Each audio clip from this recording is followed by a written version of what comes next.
Catholic Media Network and kapisanan ng mga broadcaster ng Pilipinas. Mga kapanalig, ang ating Philippine Standard Time, 2 minuto makalipas alas 11 ng umaga. Araw ng Sabado ay 3 araw sa buwan ng Enero, taon 2026. Narito ang Veritas News Alert Nationwide. Nagpaabot ng mensahe ng Pag-asa ang Catholic Bishops' Conference of the Philippines Episcopal Commission for the Pastoral Care of Migrants and Itinerant People sa pagsisimula ng bagong taong 2026. Ayon sa komisyon, patuloy ang hamon ng mga migrante at kanilang pamilya sa pagkakalayo sa isa't isa sa mahalagang okasyon at kawalan ng katiyakan kung kailan makakauwi. Binigyan din ng CBCP-ECMI na ang pananampalataya ang nagpapanatili ng pag-ibig at nagbibigay lakas sa gitna ng pagsubok. Hinimok din ng komisyon ng simbahan na umaagapay sa mga migrante sa pamamagitan ng pagtatanggol sa kanilang dignidad, pagtulong sa kanilang pang-araw-araw na pangangailangan at pagpapatibay na ugnayan ng pamilya saan man sila naroroon. Magbabalik ang mga balita mamayang 1:00 ng hapon na kanyang kapanalig Maria Navales Pulgo, sumainyo ang katotohanan. Abangang muli ang Veritas News Alert Nationwide. Ang balitang ito ay inihatid sa inyo ng Renalyn. Araw-araw.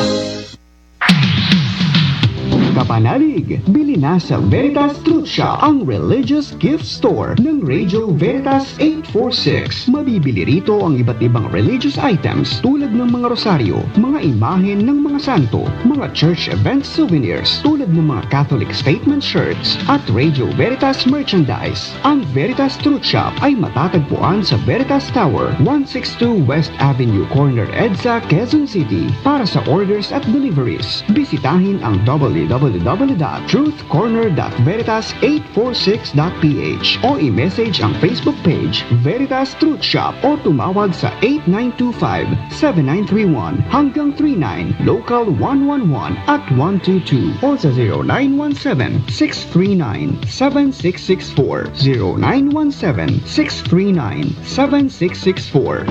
Veritas Truth Shop at your service in Christ. Veritasan.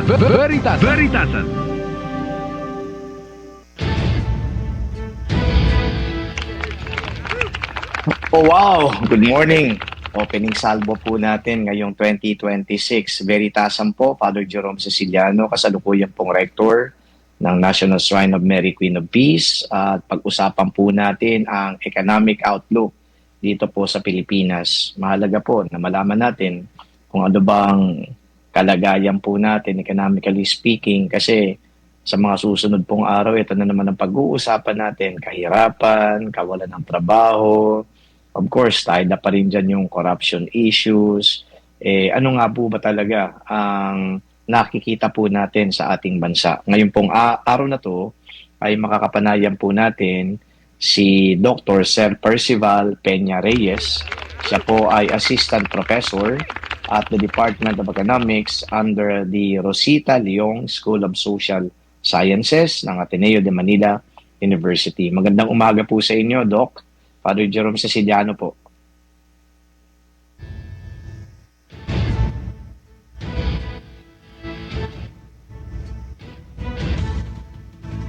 Okay, wala pa po yan. Hello, good morning, Father Jerome. Thank you for inviting me to your program. Yeah, good morning and welcome. Okay, Doc. Ikaw na muna magsalita, Doc. Paliwanag mo sa amin kung ano ba yung economic outlook na nakikita po ninyo ngayong 2026. Well, Father, what economists are seeing po, when it comes to our economic outlook for this year, it's going to be moderate growth, but realistically speaking, it's going to be below our own internal government targets. So yung ibang institution po, notably the IMF, Asian Development Bank, the World Bank, and the OECD po, they have weighed in on our growth prospects. And most of these international institutions would project growth in the 5 to 5.7% range for this year, and it is actually below our aspirational target, no, internally, no, of 6 to 8%. Okay? Yung expectation po ng IMF, in fact, no, we're going to grow moderately, no? In fact, no, we up to around 5.6% this year, after our slower performance this year. And Asian Development Bank also, no, would forecast something similar, no? Yung pace, similar pace that's supported by yung ating domestic demand natin. But all told, no, yun nga po, no, it's going to be moderate. We're still going to grow. We're still going to grow. Okay. All right. So, we aspire. All right. You're talking about growth, moderate growth, okay, basta may growth pa rin. Gaano kahalaga yan sa mga ordinaryong Pilipino? Yun naman ang gusto malaman dito ng mga kababayan natin. Gumagalaw nga, merong ang ika nga ay growth na pinag-uusapan. Pero ano bang impact niyan sa mga Pilipino? At least gusto malaman din ng mga kababayan natin. Ayun po, no, Father, no, for many of those, no, who follow macroeconomic news, no, growth na yan is our measure really, no, of how much we produce in terms of output, no, goods and services, which of course, no, would mean jobs for us. But for the longest time, we have been lamenting na itong growth natin hindi nga raw po inclusive.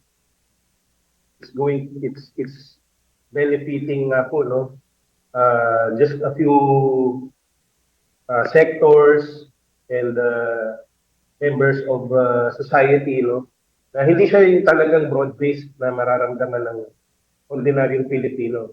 At yun nga po, no, yun yung mahalaga riyan, no, na maramdaman nga po, tama po yun, Father, na maramdaman ng ordinaryong tao kung ano ba yung benefits nitong growth na to, no?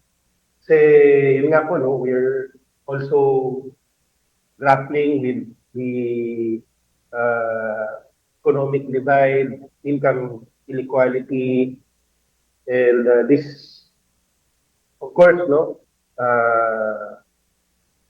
exacerbated by what we are seeing right now, no, itong mga problema natin, ano, with corruption and waste of productive resources that could have benefited, no, a broader segment, no, of our population. Kaya yung mga bagay na nakikita natin, macro, it might look good na merong growth. Okay, and yun, important pa rin yun, ano? Growth is still important, no? We still need to be able to create value by producing new stuff, goods and services, no? But yung ano po nito, no? Sino po bang tumatamasa, nakikinabang, no? At nagpa-participate dito. It ought to be made broader sana, no, na yun yung gusto nating maparamdam para sa ordinaryong tao na mababalitaan ito. Nababasa naman po nila siguro, no, sa mga balita, naririnig nila. Pero nagbago ba sa pamumuhay nila, no? Mataas ba yung kinikita nila, sinusweldo nila, at nakaraos ba sila? So, a lot of things that I read nga po, no, ang struggle really is day to day. You live paycheck to paycheck, trying to make ends meet, sometimes even getting into yung utang, debt, which is, of course, no, very sad to hear because a lot of people working hard. But ano why am I stuck here? Why is there no meaningful change, no, sa aking pamumuhay? Kaya it has to really translate to that ano. And I think government is also aware. Meron tayong ang Ambition 2040 na sinasabi, which by now, no, 2026, no, it is just 14 years away. How are we going to get there, no, at the rate we are going? Maparamdam natin, ano, na yung bawat pamilyang Pilipino may, ano, no, tinatawag na po, no, na higher standard of living, makapag-graduate tayo, no, upper middle income status. Okay, i-rephrase natin yung question, ano. Yung mga Pilipino ba, ano din na-expect nila? Sila ba'y magkakaroon ng trabaho? Sila ba ay kikita? Magkakaroon ba sila ng purchasing power? Sila ba ay yung mga ganun, ano? Kasi wag nating i-dissociate yung ganung mga kakayanan ng ordinaryong Pilipino sa di umano yung pag-angat ng ekonomiya ng Pilipinas. Kasi laging may ganun laging may divide. Umaangat nga, lagi sila may porsyento, sabi mo 5 point something percent. Pero ang ordinaryong Pilipino, ang tingin nila, magkakaroon ba ako ng trabaho? Meron ba akong magpapagkakakitaan? Di ba? Magsusurvive ba kami sa ganitong sweldo? Yun siguro ang tumbukin natin, ano, Doc. Yes, Father. Those are very, very good questions, no? Kasi yung ordinaryong Filipino, the average Filipino, no, is really the focal point, no, of our development plans. Yun po yung lagi nating naririnig, no, from our economic development planners. Yung sinasabi po nating ano, no, pag-angat ng buhay, no, lalong-lalo na po, no, yung wages, no, real wages. There are things that contribute why yung real wages natin not really risen significantly, no, and some would even describe it, no, as stagnant. Kasi nga po, ano, no, yung ano natin, ano, for one thing, no, there is lack of competition in our industries. Okay, well, there are many people, no, working, looking for work, but there are just few firms, no, hiring them. Siyempre, no, the tendency there is for wages to be depressed, no, because they leverage the bargaining power, no, in favor of the firms, no? Kasi kakaunti lang sila relative to the job seekers, no? So that's one thing, no, yung lack of competition, no, which we could address, no, if we are able to attract more investments into the economy. No? And yung three adjectives that have been used to describe our economic growth, which ultimately, no, would mean yung ano, no, lack of inclusivity nga, no, yung narrow, shallow, and hollow. Yung narrow growth, ibig sabihin nun, ano, ano ba yung mga sektor na nagli-lead, no, sa ating economic growth, no? Iilan lang yan, ano. We would have IT BPO, we would have banking and finance, no, and much of them, no, services sectors, no, which would require high skills that would automatically exclude many people, eh. Kasi yung skill level to be employed in services, no, mataas. So, but had it been more broad-based, no, let's say, no, malakas yung agriculture and manufacturing industry, that would mean that it will be open, no, yung economy would have opportunities to employ many people, no. Yung second, no, yung hollow, na yung ating growth, no, is not as job creating as we would hope. Okay, yun nga, because kaunting sector lang yung ano, no, nagda-drive nito, no. Okay, and yung hollow nga na tinatawag, no, na yung pagdating dun sa ano natin, ano, yung linkages with the rest of the economy, no, yung nakikreate na opportunities, no. Marami bang matatahing mga industriya dyan na pwedeng makinabang, ano. Kaya yun yung ano po natin, challenge really natin, ano. We are growing on the macro number, but participation, yung mga tao dapat mas marami sa kanila ang nakakapag-participate at mas marami sa kanila rin dapat ang nakikinabang sa ating paglago, no? Much left to be desired in those things. Kaya po, yung natin, gusto natin mangyari, no, is to make these things, no, more broad-based. And that would mean that also we need to focus on really the basic economic sectors that would allow our people to become more competitive. And I'm talking about three things, no? Food security, that's tied with agriculture. Kasi agriculture, that's the predominant occupation outside of Metro Manila. Okay? And meron yung yung gusto natin na mas lumakas din yung ating industry, no? Kasi magkaroon itong huyaan agriculture industry, no? Agriculture serving as the source of inputs ng ating industry. Okay?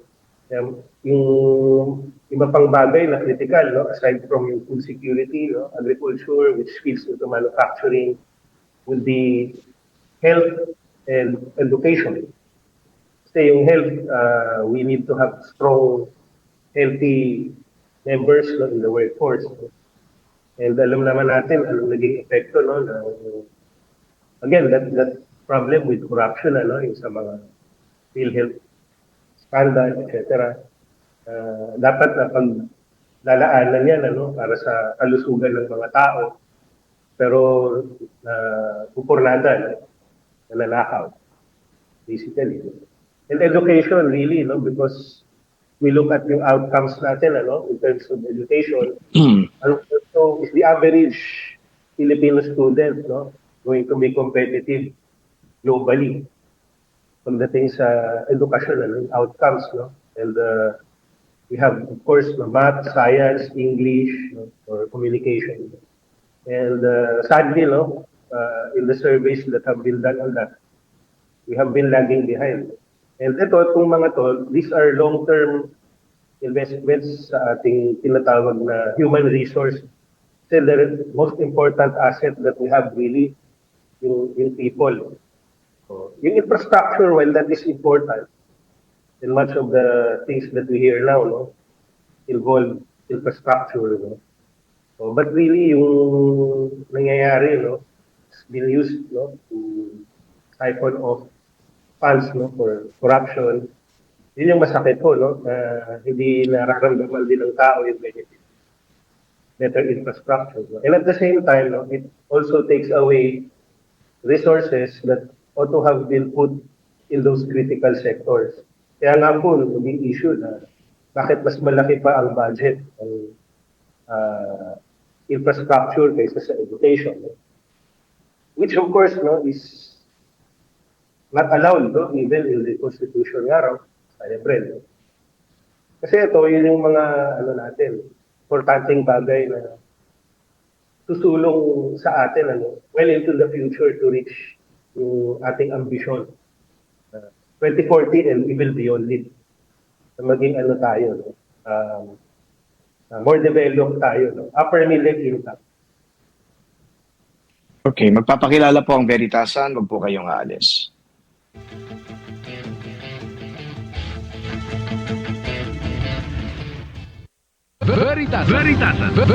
Veritasan.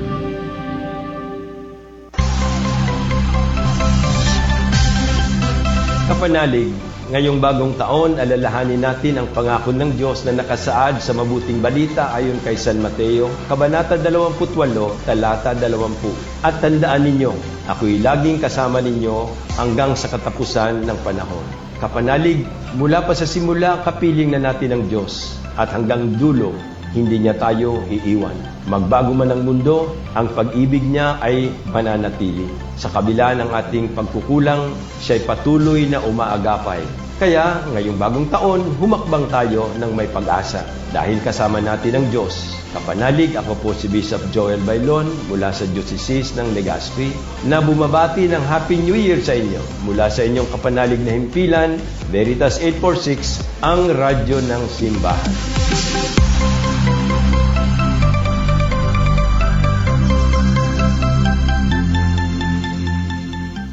Isang kwentong tungkol sa paghihirap. Ano ba mga bisyo na tutunan mo, ha? Naninigarilyo ka na? Ha? Sumagot ka! Ano? At pagsubok. Na binago ng haplos ng Diyos. Totoo ka. Kunin mo na ako. Mapapakinggan na ngayong Sabado, ika-3 ng Enero, 1:00 hanggang 2:00 ng hapon. Dito sa DZRV 846 Radyo Veritas, ang radyo ng simbahan. Veritasan. Veritasan. Veritasan. Veritasan.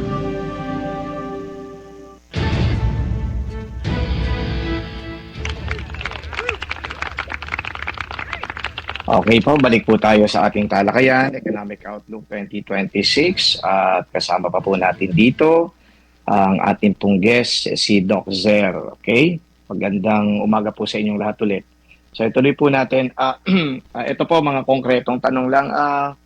Ngayon po bang 2026, nakikita po ninyo madadagdagan ang trabaho at ang mga Pilipino ay magkakatrabaho? Father, yes, meron po. Apo.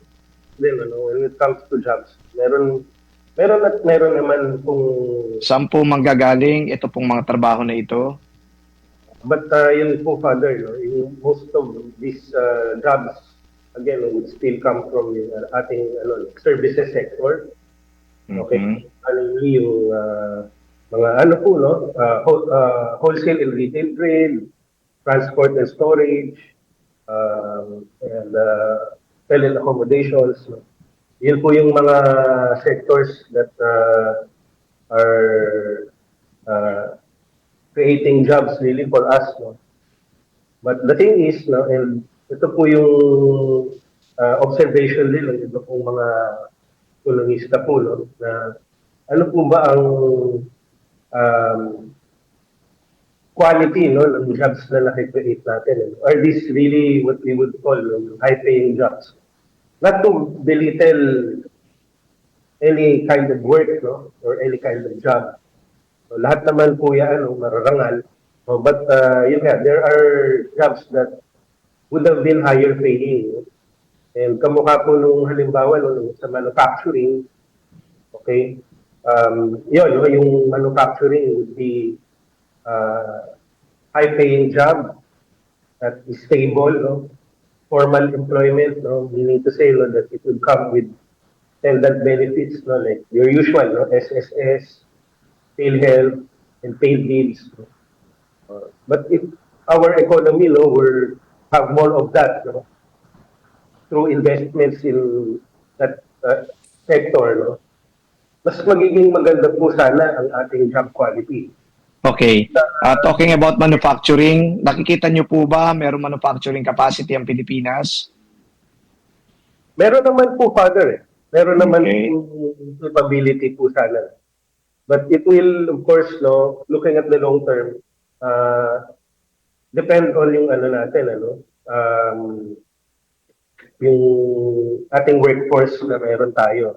Kasi, yun nga po, manufacturing also have skill requirements, especially ngayon na meron na tayong tinatawag na advanced manufacturing that is driven highly by technology. Okay. Ano po ba yung mga manufacturing sectors na pwede na pasukan ng mga Pilipino na tingin ninyo ay magbo-boom ngayong 2026? Yung sa manufacturing sectors, Father, probably limited pa rin talaga, but it will still, I think, revolve around yung ating mga basic things like food manufacturing, all of those things, pero yung mga highly capital intensive manufacturing, wala pa ho tayong nakikitang doon, potential doon. So food manufacturing lang ho tayo, concentrated doon? Yan ang nakikita niyo sa 2026 magbo-boom. Yun yung immediate natin na pwedeng makitaan ng potential. Potential pa lang ito, hindi talaga actual na mangyayari. It's still again. So, wag na nating i-factor ang manufacturing. Okay? Kasi sabi mo, ang outlook dito mukha yatang malabnaw. Okay, wag na manufacturing. Food security na lang. Magkakaroon ba ng sapat na pagkain ng mga tao? Isa yon, supply yan. Yung kapasidad ng mga tao na yung supply na yun ay mabili nila, may kakayanan ba? Ano nakikita po ninyo? Well, it depends on how the government will be managing yung ating food supply further. No? Yung mga natin, domestic production natin, sa ngayon, really, yung ating productivity ng agricultural sector, still a lot of room for it to improve. Okay? But still, no, we will be relying on imports, and we want na keep a stable supply. No? We want to have imports that are timely. No? But yun nga po marami rin issues na nakikita yung ibang mga sektor, no? Like tumatay na bread po, no? Like sugar, yung sugar industry. Actually, may some estimates, no? Yung sugar naman daw, no, would be enough to fulfill, no, yung ating internal demand, no? Domestic demand. But we have also other issues like smuggling and all of these things, no, that further complicate, no, yung ating problems. But these are governance issues. But the point is, no, with yung proper planning and coordination of the government, yung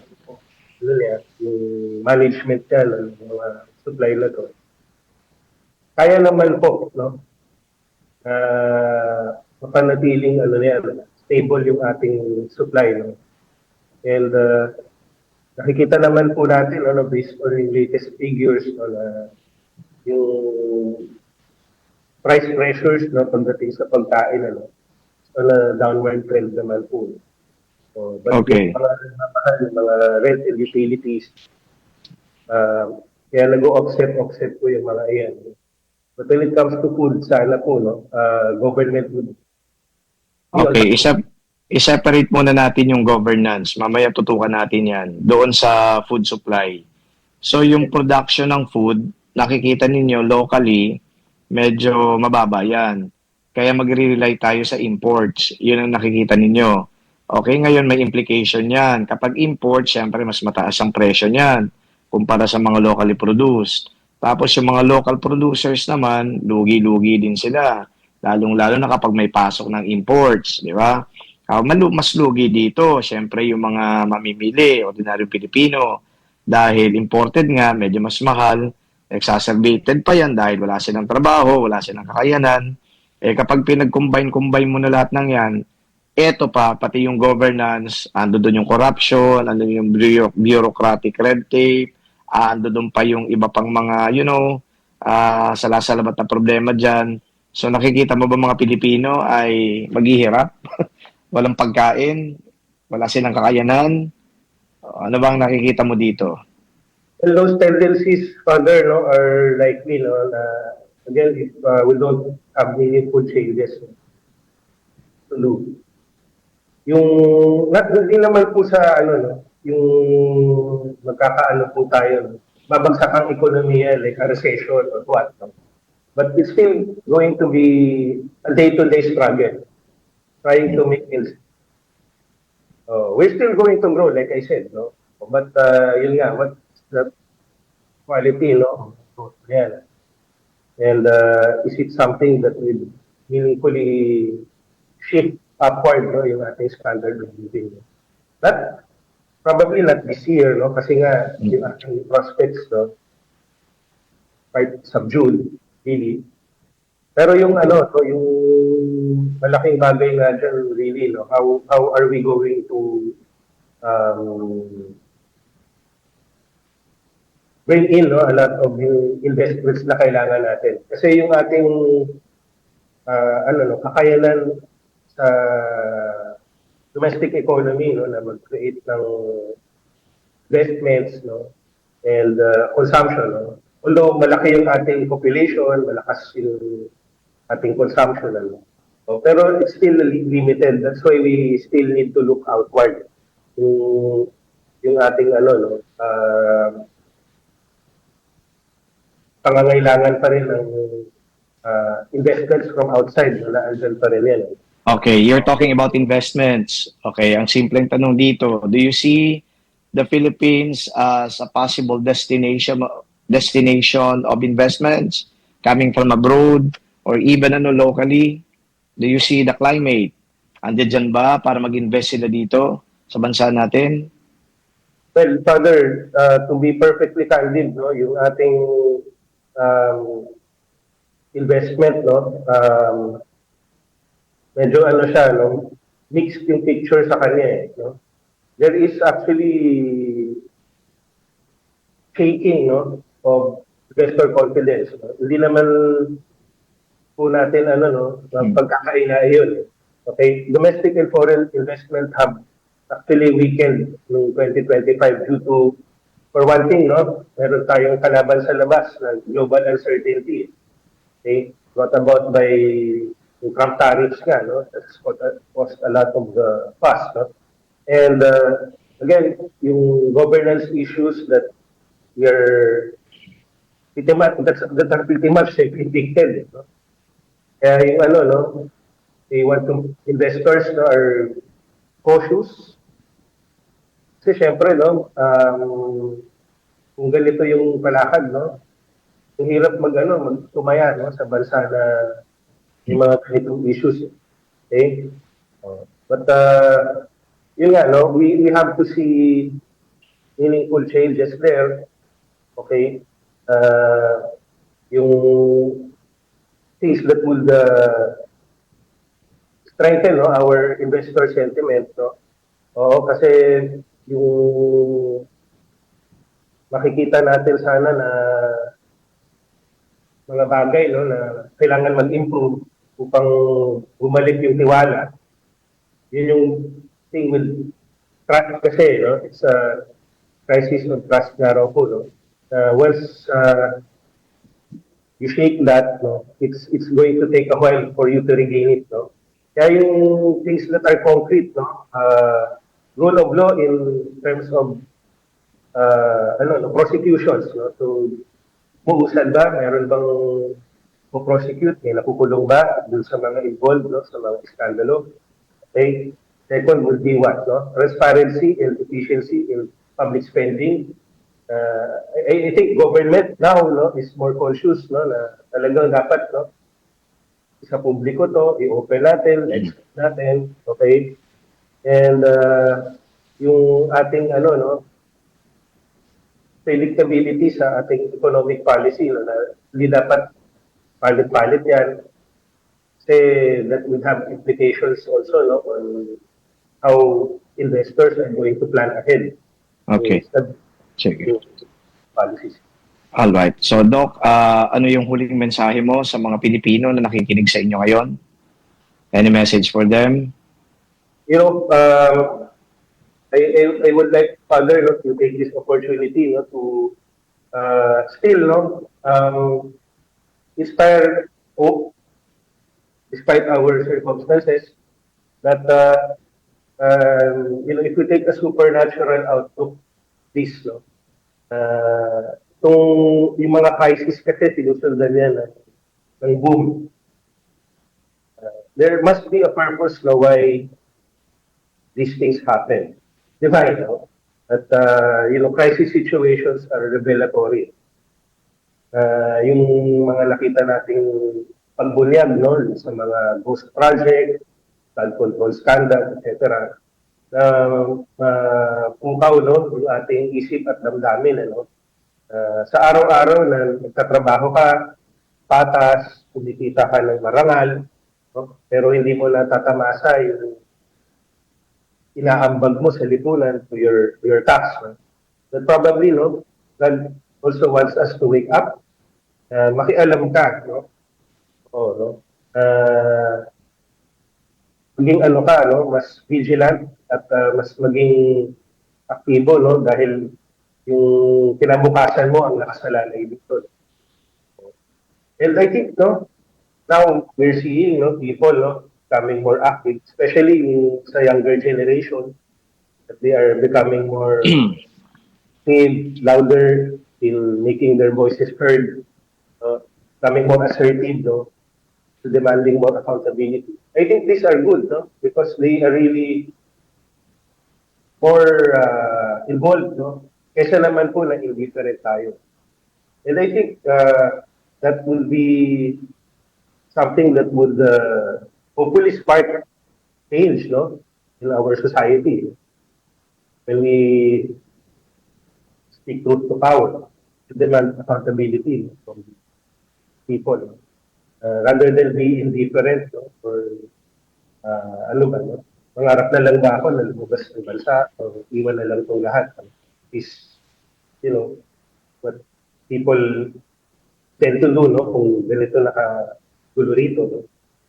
But I'm happy to see, no, that there is hope, no, na may mga taong napupukaw yung damdamin. Halin natin ang bansa. Dahil para to sa atin. And God is always going to be with us, no? But yun, kailangan nating itaguyod yan. Of course, lagi naman dapat sama ang Panginoon sa panalangin natin. Alright. So, okay. Thank you so much, Dr. Sir Percival Peña Reyes. Maraming salamat sa inputs. Maraming salamat sa oras na ipinagkaloob po ninyo dito sa Veritasan. Thank you. Have a good day. Magpapakilala po ang Veritasan.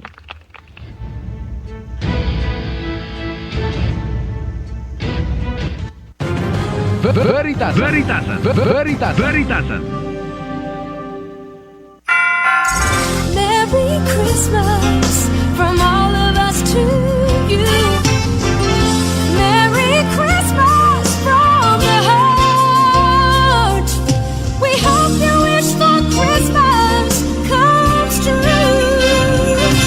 Merry Christmas from Veritas 846 Kapanali in Metro and Mega Manila.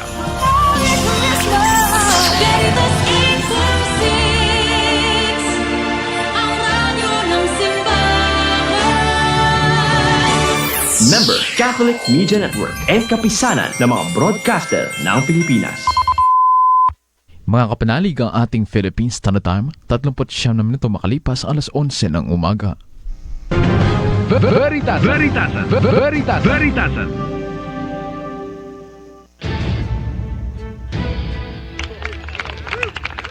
Okay, nagbabalik po tayo mga kapanalig dito po sa palatuntunan ng Veritas na napapakinggan po ninyo si Father Jerome Ceciliano, kasalukuyan pong rector ng National Shrine of Mary Queen of Peace o mas kilala po sa pangalang EDSA Shrine. Okay, kanina po ay tinalakay po natin ang Economic Outlook 2026. Merong moderate growth, aabot lang po yan ng mga 5% dito sa Pilipinas. Yung manufacturing, di po tayo masyado makakaasa. Ang pwede lang ho na mag-boom ay food manufacturing. Pero of course, yung production po nito ay slowed down din dahil ang dami yung mga factors katulad ng corruption cases. And then of course, ipasok na rin natin dito yung weather conditions sa paiba-iba. And then of course, yung pong technology din, syempre, nakakatulong din sana yan sa higher production, pero wala po tayo masyadong teknolohiya para dyan. Kaya dapat nag-i-invest din po ang Pilipinas. Ang food production, kasama din po dyan yung agriculture, slow down din po ang production nito. So kapag merong slowed production, papasok naman po dito yung imports. At katulad nga po ng binanggit ko kanina, kapag may imports, mas mahal po yung mga goods na atin pong bibilin.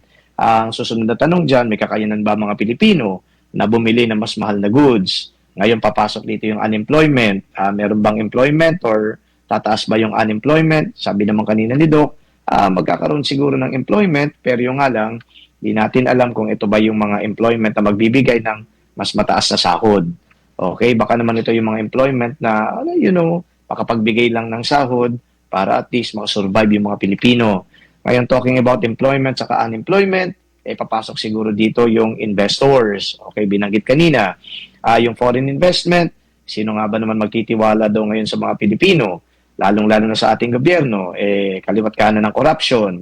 So, slow down din yung foreign investments. At syempre, yung sinatawag naman natin local investments, baka ganun din. Kasi parehas ang nararamdaman nila. Pagkakatiwalaan ba natin ang gobyerno? Sila yung mga regulatory bodies. Mag-a-apply ka. Okay, ando doon yung corruption. Di ba? Magbabayad ka ng buwis. Merong corruption. Okay? At kung ano-ano pang mga regulations or policies na ipapatupad na pwede maghinder para sa mas flourishing na flow ng iyong business. So, matindi din yun, ano? Ang hirap din nun para sa mga local investors. Kaya, yung investments, sabi ni Do kanina, naku, hindi pa masyado siguro magta-take off yan. So, but anyway, ang pagtatapos naman dito ni Doc, Sir Percival Peña Reyes, ay yung ginagawang pag-aaklas, hindi naman pag-aaklas, paninindigan ng mga Pilipino laban sa korupsyon, it's first hope, okay? Kasi pinapakita natin dito na hindi tayo bulag, hindi tayo bingi, hindi na tayo indifferent, tayo ay lumalaban na. Kasi nga naman kapag nakita nila na yung corruption ay weeded out sa ating lipunan, sa gobyerno, papasok yung investors. May mga investments tayo, makakapagdagdag tayo ng trabaho para sa mga Pilipino at hindi lamang siguro to mga ordinaryong kumbaga sahod na pwede matanggap nila na magdadala lang sa kanila no, ng survival. Ito siguro yung mga high-paying jobs because of investments sa papasok and baka makatulong. Pero alam po ninyo mga kapanalig, overall naman talaga, globally wise, moderate lang talaga yung growth na mangyayari po sa Pilipinas, sa buong mundo. Ang dami yung mga factors dito. Okay? Yung mga factors sa binabanggit dito, ayon naman sa aking research, nakalagay dito ay number 1, yung trade policy, yung mga tariff. Okay? Yung mga tariff na kumbaga ay ipinapataw mo sa mga goods, tataas po yan. Okay? Tapos, meron din tayong tinatawag na inflation at saka monetary policy. Ano yung inflation na yan? Global inflation. Yung pera ho natin ay napakaliit na lang ng value kumpara doon sa mga goods na available para sa atin. So, lumiliit yung value ng pera. Parang ganito na lang po. Sabihin natin, yung 100 ninyo noong 1980s, marami kayong mabibili. Okay, ngayong 2026 na, yung 100 pesos, ito na lang ang mabibili. Ganun po katindi yung inflation. Bumababa ang value ng ating pera. Okay, ito naman, yung labor markets. Yung labor markets, meron din po itong problema dahil sa Pilipinas daw, mataas po yung labor natin. Kaya yung ibang mga tao ay hindi na nakukuha. Mga Pilipino, hindi na nakukuha. Okay? Lumilipat sila ng ibang bansa kasi doon yung labor ay mura. So, paano ba natin ito mapapababa? Andi dito naman papasok siguro yung mga policy. Yung policy natin, dapat araw-araw. Yung sweldo ho ng ordinaryong manggagawa, magkano na ba? 600, 700. Sa ibang bansa po siguro baka mas mababa. Hindi ko alam kung papaano nila kinocompensate yung mababa na labor, kumbaga ay capital na meron sila. Paano ba nila nababayaran yung mga manggagawa nila? Sa atin, sabi nga nila, yung 600, 700 na araw-araw mo na sweldo ay mababa pa yun. Hindi pa pwede makapag-survive yun sa isang pamilya. So, dapat taasan pa. Ngayon, dahil dito, yung pong mga investors, hindi naman din sila pumapasok na. Kaya, alam niyo connected lahat. Siyempre, tinitingnan natin dito yung policy.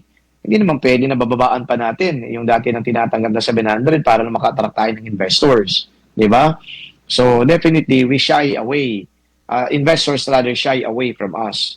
Kaya, yung pong pag-generate ng jobs, wala din tayo dito. So, yun po ang mga nakikita nating mga factors o kaya risk factors. Okay. So, yun po mga kapanalig. Pero, binanggit kanina si Doc na dapat yung gobyerno talaga gagawa ng paraan. We always rely on the government. That's a fact. Kasi ang gobyerno, number 1 economic driver yan eh. Kapag hindi maayos ang gobyerno mo, ekonomiya mo talaga babagsak. Kasi kawalan ng tiwala. Tapos, hindi ka maka-inspire para makapag-generate ka ng, jobs. Okay, investments. Yung income, babagsak yan sigurado. Kaya napakahalagang economic driver ang gobyerno. That's why we call on the government, we call on our leadership. Kung ang nakikita natin dito, division, bangayan, alright, at politicking. Ang tindi ng politika ho sa atin. Ngayon pa lang pagpasok ng 2026, politika na ho ang pinag-uusapan. Impeachment ng pangalawang Pangulo, di ba? Kahit ito nga mga expose na to about corruption, there is politics in it. Okay? Huwag mong sabihin na itong mga taong itong nag-expose ko, no? Napakalilinis ang mga yan. At walang motivasyon, kakaibang motivasyon ng mga yan. Nako, if you deeply read into their actuations, kitang-kita mo there is politics. Nagpo-position na para sa 2028. Okay? Tapos, ina-undermine yung kasalukuyang pamahalaan para iangat mo naman yung nakaraang administration. So, nakikita ho natin dito na hindi po ito yung busilak na hangarin, malinis na hangarin, na yung mga Pilipino matulungan. Nako, hindi po. Kaya yung ibang mga kababayan po natin, huwag tayo magpapabutol sa ganito mga strategy. So, it's all about politics. Ang tindi ng politika sa atin. At sa mga politika na nangyayari ho sa atin, ang unang-una nagsasuffer ay yung mga Pilipino because Filipinos are going also to take sides. Di ba? Nahahati din ang mga Pilipino. At kapag nahati mga Pilipino, paano pa tayo gagalaw? Magkakaroon ng malakas na puwersa para pairali natin yung tinatawag na common good. Sa lingwahe po ng simbahan, mahalaga yung common good. Okay, yung common good, hindi lang yung good ng mga politiko na tumanggap ng 2 million ngayong Pasko. Hindi lamang po yan common good ng hindi lamang po yan good ng mga kontraktor na tumiba ng mga bilyon-bilyon sa mga kontratang nakuha nila sa pamahalaan. Hindi lang yan good ng mga kawani ng gobyerno sa executive branch, iba't ibang mga departamento. Hindi lang yung good nila. Good ito ng lahat ng mga Pilipino kasama yung mga maliliit ng mga Pilipino. Paano mo matutulungan yan? Kaya yung tanong ko, we're talking about 5.6 economic growth. Ano yung impact nun sa ordinaryong Pilipino? Bubuhati natin yun. Hindi naman pwedeng nahuhuli sila. Kaya yung binanggit kanina, inclusive growth. Paano magiging inclusive yung growth na yan? Hindi nga inclusive kasi ang nagpayaman lang yung mga politiko, okay? Yung mga kontraktor, yung mga kawani ng gobyerno sa executive branch, iba't ibang departamento, alright? At yung iba pa na mga, kaalyado nila. Yung ordinaryong mamamayan, nagsusumikap din naman, nagtatrabaho kahit papano para masurvive nila yung pang-araw-araw na buhay, wala po silang kita wala po silang talagang, matibay na sasandalan. So, we are left hanging. Nasaan yung growth na yan? Pero ulitin ko, aasa man tayo sa gobyerno, hindi. Pero dumiskarte na lang din tayo. Paano ba tayo mabubuhay? Paano ba natin iaangat din ang buhay ng ating pamilya? Asawan mo, mga anak ninyo, paano ba? Pero ito naman, hinihiling ko tulong ng pamahalaan. Kaya sabi ko nga, ayusin din ninyo pamamalakad. Kasi kayo yung unang-una, pinakamahalagang economic driver. Kayo yung tipong magpapaalsa ng ekonomiya. Kayo yung tipong makakatulong para umalsa din ang kabuhayan ng mga Pilipino kapag palpak ang gobyerno, kapag puro korupsyon ng gobyerno, kapag walang ginagawa ang gobyerno, pansarili lang na interes ang ginagawa ng gobyerno, kawawa mga Pilipino. Magbabalik po ang Veritasan.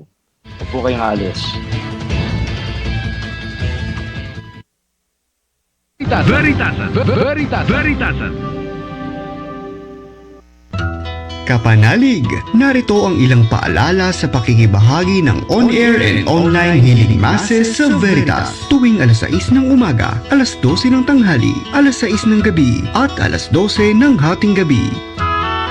Maghanda ng isang munting altar at maaaring lagyan ng krusipiho at nakasinding kandila. Magsuot ng kaaya-ayang damit katulad ng isinusuot kapag dumadalo sa pangkaraniwang misa. Panatilihin ang katahimikan at sumabay sa mga pag-awit at pagtugon sa mga bahagi ng misa. Iwasan ang mga bagay na makakasagabal habang nakikiisa sa banal na Eukaristiya. Maaaring tumayo o umupo sa pakikibahagi ng Eukaristiya maliban na lamang sa mga may karamdaman. Sa bahagi ng komunyon, hinihikayat ang lahat na dasalin ng Act of Spiritual Communion bilang pagtanggap ng banal na komunyon.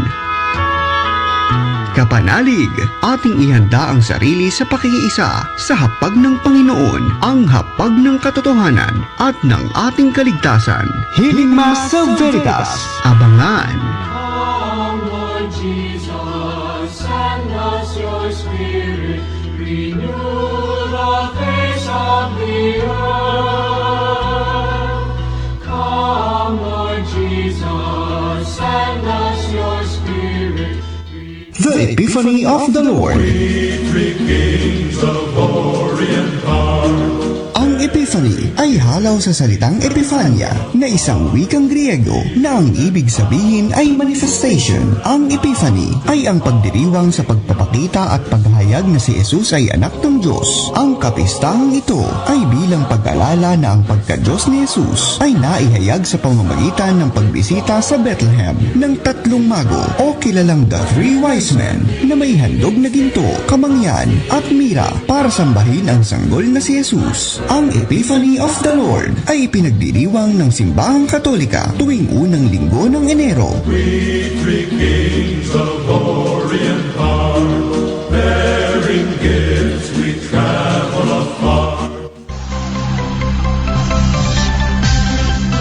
Kapanalig, ngayong bagong taon, alalahanin natin ang pangako ng Diyos na nakasaad sa mabuting balita ayon kay San Mateo, Kabanata 28, talata 20. At tandaan ninyo, ako'y laging kasama ninyo hanggang sa katapusan ng panahon.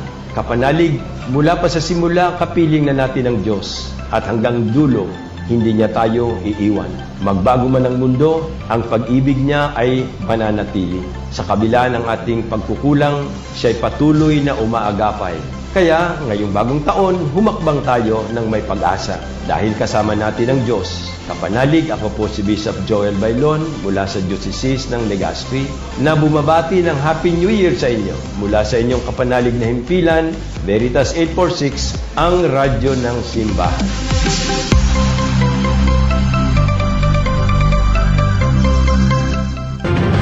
Veritasan.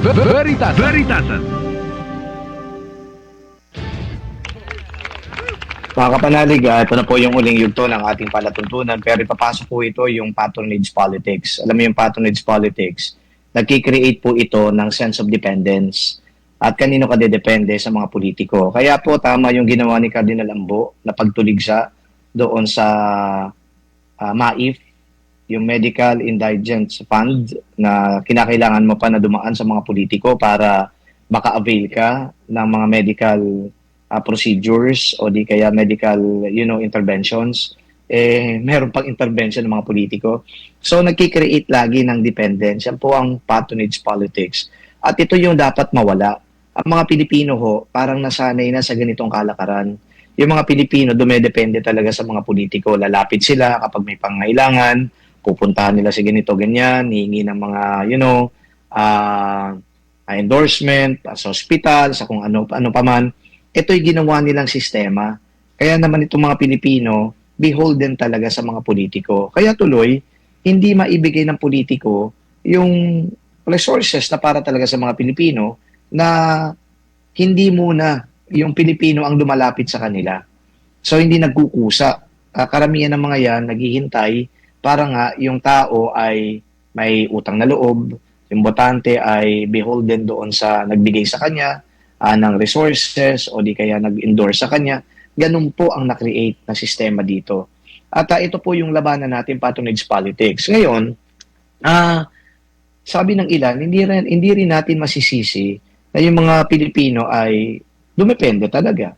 Okay? Dito sa mga politiko. Hindi natin masisisi na sila ay lumalapit kasi yun na nga yung kalakaran. Ang tanong dito, mababago pa ba natin ang kalakaran na yan? yung sistema na umiiral. Masama po yun dahil parang nag-create ka ng sense of dependence sa mga Pilipino na hindi naman dapat. Dahil ang mga Pilipino dapat pinaglilingkuran mo naman, kaya nga public servant ang tawag dyan eh. There will be services rendered to the Filipino people. But then those services, parang na-twist. Kumbaga napaikot eh.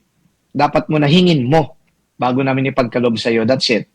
Humingi ka bago namin ipagkalob sa'yo. But public service should not be asked from you. Public service should be given freely to the people. Yun po yung dapat dito. Kaya ngayon, ang hinahamon ko din sa mga Pilipino, wag tayong magpasakop doon sa patronage politics na yon. Kailangan muna natin dito ng mumunting sakripisyo para maputol yung ganong kalakaran. Otherwise, there will always be justification for politicians to continue with that system. Kasi sasabihin nila, sila naman ang lumalapit, sila naman din talaga ang nangangailangan. So we have to put a stop to it. We have to cut the tie that allows this system to perpetuate. So anong kailangan dyan? Konting sakripisyo ho. Konting sakripisyo.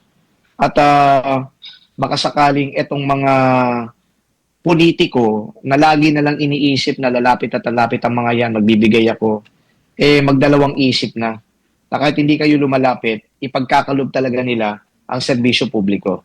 So yan po, konting sakripisyo. Pangalawa, na pwedeng gawin dito ng mga Pilipino, umalsa. Di ba? Yung konting sakripisyo, parang okay, magsawa ng kibo muna tayo, una tayong lalapit. Pero pangalawa dito, yung proactive ka, yung lumalabang ka, yung tipong you call out the attention of the powers that be. And that is what Cardinal Ambo did. Okay? Nung kitinawag niya, ba't kayo magkikreate ng ganyang kalakaran? Ba't hindi na lang yan ibigay ng tuluyan doon sa mga Pilipinong nangangailangan? Ba't kinakailangan pang dumaan sa mga politiko? So you call out the attention of these people, and not only call out, but then show them that you have the right to demand for public service. Okay, wala po tayo ng ganun kasi nga beholden na tayo. Okay, nakasalalay tayo sa kanila. Kaya hindi tayo maasenso. Kaya hindi rin po natin ma-extract sa mga politiko yung serbisyo publiko na dapat na ibinibigay nila nang wala pong obstruction, na wala pong condition.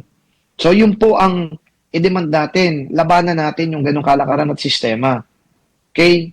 Ito ng 2026, na umpisahan na natin sa 2025, pagpatuloy natin sa panahon ngayon yung ating pagnanais na kayo na mga nasa gobyerno, kayo na mga politiko, you have to really serve the people, the common interest, and not only your personal interest. Okay.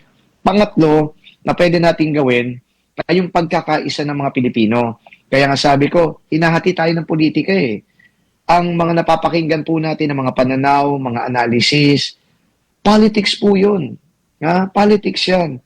Laging merong hidden motive yan. Kaya anong nangyayari kapag napakinggan natin, napanood natin, we side with him, we side with her. Sino ba yung nire-represent ni him? Sino ba yung nire-represent ni her? Nire-represent niya yung ganitong politiko. Nire-represent niya yung ganitong political party. Kapag nag-side-side na tayo dyan, kung ano man ang pagmamanipula na gagawin nila, doon na tayo. Pero ang isa-side po natin dito, dapat mga Pilipino, ang interest natin. Anong interest natin? Service. Buhayin tayo. Alagaan tayo, iangat tayo. Yun ang interest natin. But when you side with all this, talking heads in social media, you side also with their interest. Do not anymore succumb to their manipulations. Yun po yung aking, kumbaga ay pwedeng ibigay sa inyo na mga panghuling puntos patungkol po dito sa pinag-uusapan natin. Economic outlook, yes, medyo bleak o medyo lukewarm. Kumbaga yung matatanggap natin dito, but then we have to assert. Okay, we have to assert so that the common good may indeed be the priority of everyone, including politicians, the government, those in the executive department, common good at hindi personal interest. Nako, parang galit na naman ako dito. Parang nabuhay ulit yung aking dati-rating estilo. Kasi medyo nakakarindi na ang ginagawa ng mga taong to sa mga kapwa natin Pilipino. But anyway, tapusin ko na po ito. Ipagdasal po natin ang bawat isa. Umasa po tayo na hindi na po tayo lalamya-lamya, manindigan tayo, lalaban tayo para sa ating karapatan. At higit sa lahat, lagi po tayo manalig sa Panginoon. Napakahalaga nito. Kaya po bukas, Sunday, Epiphany of the Lord, tawag ninyo dyan, Three Kings, magsimba po tayo. Dito po sa EDSA Shrine, 8 po ang misa dito, magmula 9 a.m., may 30-minute gap po yan, hanggang 7:30 p.m. last Mass. Okay? So, harinawa mga kapanalig, maging maganda ang buhay po natin ngayong 2026. Hindi tayo maasa sa kung kani-kanino lang. Tayo didiskarte, tayo magtatrabaho para sa sarili, para sa pamilya, para sa bayan. Ito po si Father Jerome Siciliano. Sumainyo ang katotohanan. Happy weekend. Bye-bye. Veritasan. Veritasan. Veritasan. Veritasan. Mga kapanalig, ating dasalin ng orasyon kasama ang kanyang kabunyian.